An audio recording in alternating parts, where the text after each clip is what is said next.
Thyroid हमारे शरीर में एक ग्रंथि है जो हमारे गले के सामने वाले हिस्से में होती है।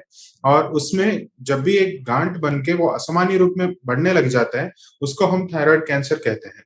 ये थायराइड कैंसर आमतौर पे 30 साल के बाद वाले उम्र में ज्यादा होने लगते हैं और महिलाओं में थोड़ा ज्यादा होने की संभावना रहती है।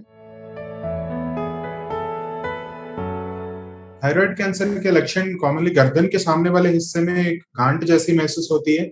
आमतौर में उस गांठ में कोई दर्द महसूस नहीं होती है, लेकिन अगर वो गांठ तेजी से बढ़ने लगते हैं, तब वो कैंसर की तरफ पॉइंट कर सकती है। लक्षण और आवाज में बदलाव आना और निगलने में तकलीफ होना या खांसी होना या गले में दर्द हो जाना या गले में छोटे छोटे गिल्टियां बनना, जिसको हम लिम्फ नोड्स कहते हैं, वो बढ़ना, ये सारे थायराइड कैंसर के लक्षण हो सकते हैं। ये आमतौर पे 30 साल के उम्र में 30 साल के उम्र के बाद ज्यादा थायराइड कैंसर देखा जाता है। और महिलाओं में पुरुषों के कंपैरिजन में महिलाओं में ज्यादा देखा गया है। जो एपिडेमियोलॉजिकल स्टडीज हुआ है उसमें कारण क्या है इसका हमारे पास ये एविडेंस नहीं है। थायराइड कैंसर का कुछ आइडेंटिफाइड रिस्क फैक्टर्स है, जैसे जेनेटिक फैक्टर्स, जिसका फैमिली हिस्ट्री है उसमें थायराइड कैंसर होने की संभावना होती है। और चाइल्डहुड में जब रेडिएशन का ट्रीटमेंट होते हैं गले की एरिया में, वो एक रिस्क फैक्टर कहलाता है। और जिसका भी रेडिएशन एक्सपोजर होती है बचपन में, उनके उनमें थायराइड कैंसर होने की संभावना ज्यादा रहती है। आयोडीन की डेफिशिएंसी से गॉइटर बनती है और उससे थायराइड कैंसर होने का रिस्क थोड़ा बढ़ जाती है। बट ऐसा नहीं है कि आयोडीन डेफिशिएंसी से हर एक को थायराइड कैंसर होती है करके नहीं कहला सकते हैं। थायराइड कैंसर पेशेंट यूजुअली हमारे पास, जैसे मैंने पहले बताया था, ये सिम्टम्स के साथ आते हैं कि गले में मुझे कुछ गांठ महसूस होती है, या मेरा आवाज में कुछ बदलाव आया है, या मुझे निगलने में तकलीफ हो रही है या दर्द हो रही है गले में करके।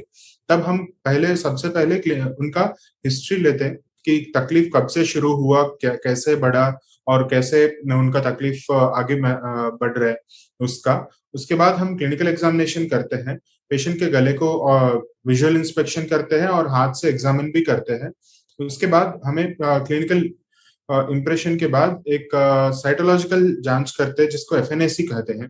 एक पतली सी नीडल से कुछ कण निकाल के उस गांठ से, अगर वो बड़ी गांठ है तो नॉर्मली ही करते हैं, अगर वो छोटी गांठ है तो अल्ट्रासाउंड के द्वारा आइडेंटिफाई करके, टारगेट करके वहां से कुछ कण निकाल के हम माइक्रोस्कोप के नीचे देख के डायग्नोस करते हैं कि थायराइड कैंसर है या नहीं है। और अल्ट्रासाउंड में जब भी हम वो गांठ को देखते हैं, उसमें भी कुछ कुछ फीचर्स होते हैं जिसके जिसके हिसाब से हम कह सकते हैं हाँ ये कैंसर ज्यादा हो सकती है, ये कैंसर होने की संभावना ज्यादा है या कम है। ये सब इंफॉर्मेशन के साथ हम डिसाइड करते हैं कि वो थायराइड कैंसर है या नहीं है। थायराइड कैंसर में भी काफी टाइप्स होते हैं। आमतौर पे पैपिलरी थायराइड कैंसर सबसे कॉमन होती है, और उसके नेक्स्ट फॉलिकुलर थायराइड कैंसर, ये दोनों को हम डिफरेंशिएटेड थायराइड कैंसर कहते हैं। और मेडुलरी थायराइड कैंसर एक अलग किस्म की थायराइड कैंसर होती है। और एनाप्लास्टिक थायराइड कैंसर सबसे गंभीर टाइप ऑफ थायराइड कैंसर होती है। ये सब हम एफएनएसी और क्लिनिकल हिस्ट्री और अल्ट्रासाउंड के रिपोर्ट्स के जरिए हम डायग्नोस करते हैं।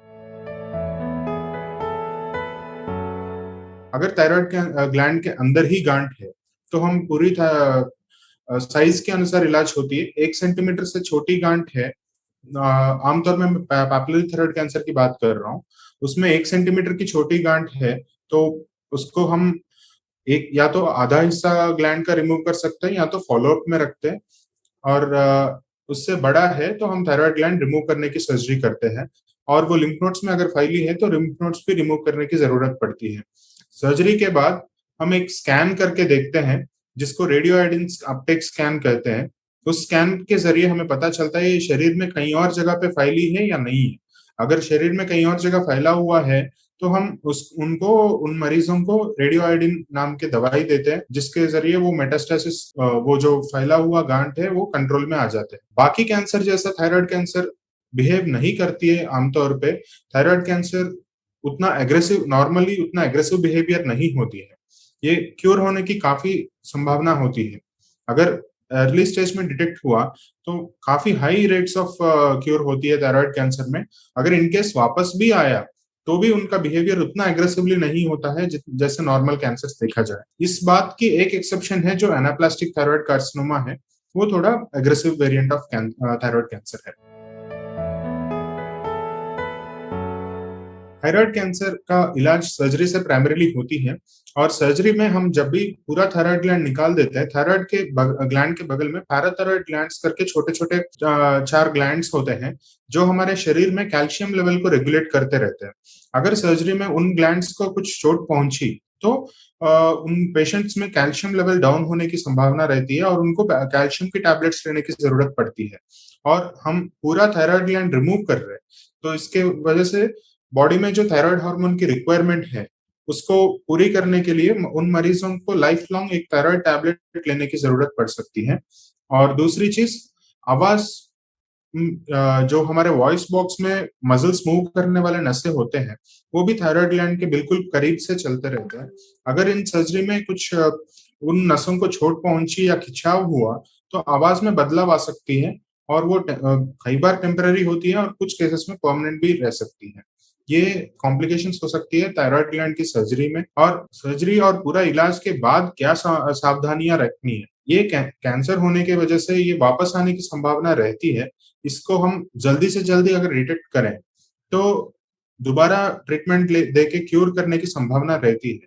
इसीलिए हम पेशेंट को बोलते हैं कि फॉलोअप में रहने के लिए, जो थायराइड ग्लैंड की इलाज के बाद हम फॉलोअप में रखते हैं, उन मरीजों को हम स्ट्रैटिफाई करते हैं, डायनेमिक रिस्क स्ट्रैटिफिकेशन कहते हैं, जिसमें हम अल्ट्रासाउंड करते हैं और एक ब्लड टेस्ट करते हैं, थायरोग्लोबुलिन लेवल्स चेक करते हैं, serum thyroglobulin levels, and ultrasound करते हैं।